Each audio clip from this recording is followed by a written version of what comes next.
Okay, today we are checking in with Microsoft Teams. Again, I guess I never actually made a video on this, how to do it, but I scheduled the meetings. You go to your calendar. When you see that it's in your calendar here, you can hit join.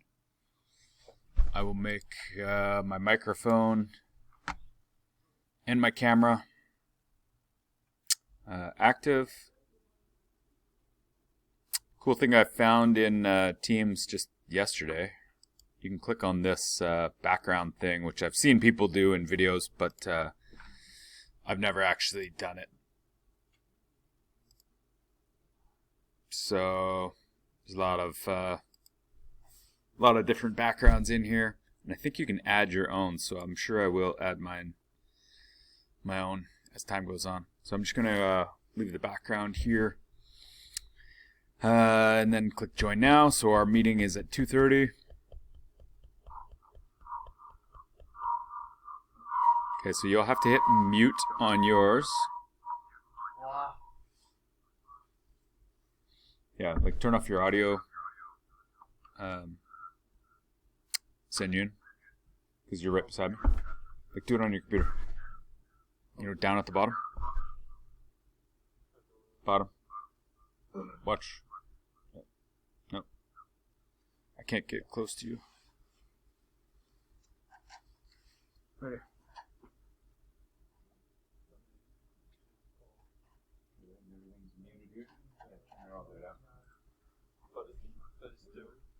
Still making that noise? Alright. I don't know how to figure that out right now. It's causing feedback because my mic is too close to yours. Okay, so that's getting so annoying. You're just gonna have to log off for a minute because it's just gonna keep giving me feedback. Okay, so just keep yours closed. You can see it on my screen anyway. So let's see. So show participants. So every day we're gonna do this. I don't know. I think it's just easier if we can kind of keep this going. So if you're at home or if you're in class, you're just gonna log in, see what happens. I can see that a few people who are not here are logged in, so that's great because now I can see some of you have completed your assignment for Microsoft Teams now by logging in at home, so that's great. I'm gonna go to sharing my screen here. I'm gonna try to get through this fairly quickly because I've got the heat press in. I printed. I'm just gonna walk away from the computer for a second. I'm gonna try printing, I printed this today. Now I'm gonna heat press this onto the shirt, so I'll call some of you over if you want to watch that. Let's go to, you've downloaded unicorn layers and groups. I'll do this fairly quickly. Groups. So in this one, we've got a lot of different shapes put together. We see this house. We see the projector's kind of messed up there, but if you look at the TVs, if I select on each of these window panes, it is showing me that it is this path with this gradient fill. If I want to move this to the house, like the pane is coming away from the window, so I'm going to undo.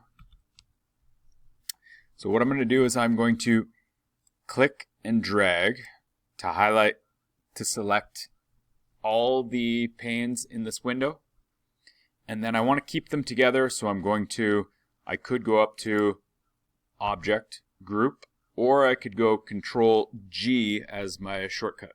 So I'm going to just go Group this time here. Now when I deselect it and I click and I want to move, see how it's giving me these guides? Okay, do the same thing with these ones over here. Control G. So sometimes when you're making shapes, you want to keep them together, or it gets really difficult when you are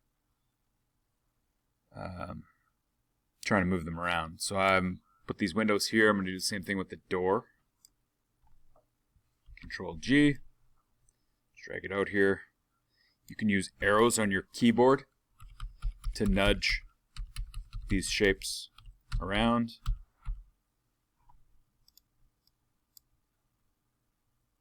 Okay, I could just highlight them all, click and drag, and then move them. So Control G. If I know that I might want to move them again, so I move this here. Now I put this chimney on. This is important. I've got these layers or these objects in a certain arrangement. So if I change the arrangement of it, I go to Object, Arrange, Bring to the Front. So if this is this chimney looks a little bit weird if I try and place it here because now it's covering my roof. So I can right click, I can arrange, send it backward.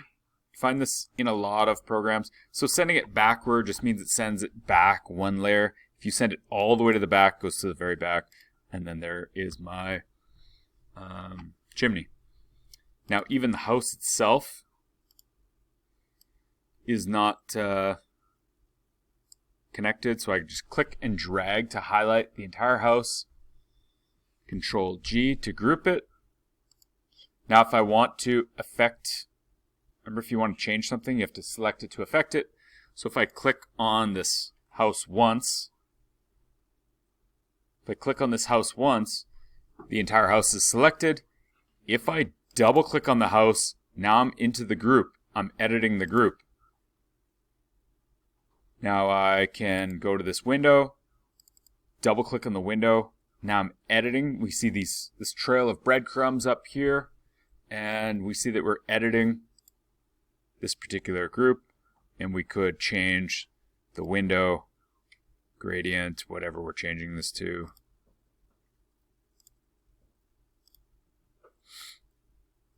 Sorry. And so on.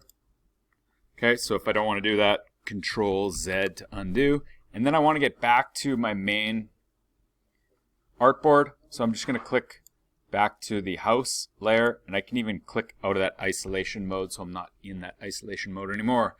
So that is pretty much it for groups. If you click on the unicorn layers, so this one, I did not create this, but I think it's kind of funny how my class last semester really liked this one.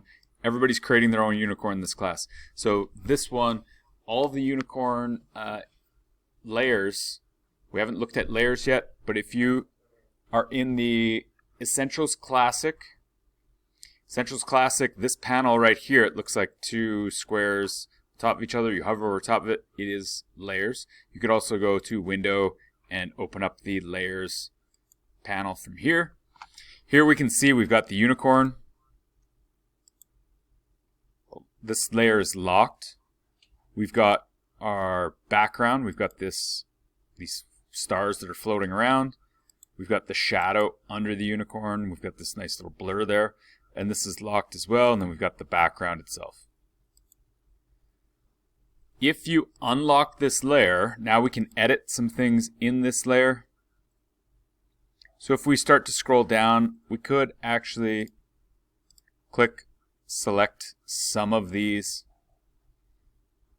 And as we scroll down, we can see which layers are selected. Okay, which one's active. So it indicates the selected art. So there's a variety of things we could do here. We could change the color. Okay, so you're going to change the color of your unicorn today. So you're going to click on as many things as possible. Change the eye, the unicorn horn. You can even change some of the background stuff. So I want you to just click through all of these layers, see what you can adjust. In our next assignment, where we're going to create 4 icons for a film, we're going to create Star Wars together. So if you've finished the group one with the house, you've done all this stuff with the unicorn. You've done everything I've asked. You've changed all these colors, made it your own. You could even add some more shapes in here if you want. Customize your unicorn. And then, if you want to take a shot at trying to create these icons using these images, you can. We are going to do this tomorrow in class. So if you are at home, you can try and attempt all of this stuff at home, which is pretty easy. The groups and the layers and the unicorn stuff today at home. And then tomorrow I'm going to show the class how to take these 4 images from Star Wars, and we're all going to create the 4 similar icons. Then you're going to pick your own movie and you're going to make 4 icons for that film. And using these same techniques, so we're going to take an actual image.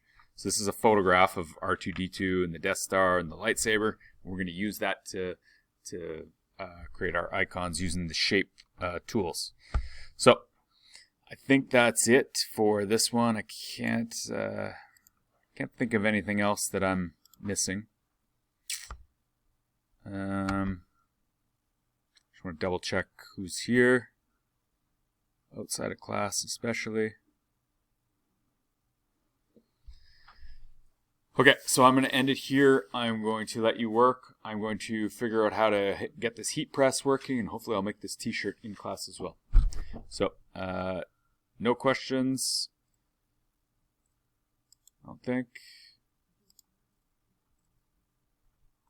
Okay, you got the rest of the class to work on those 3 things. End of meeting.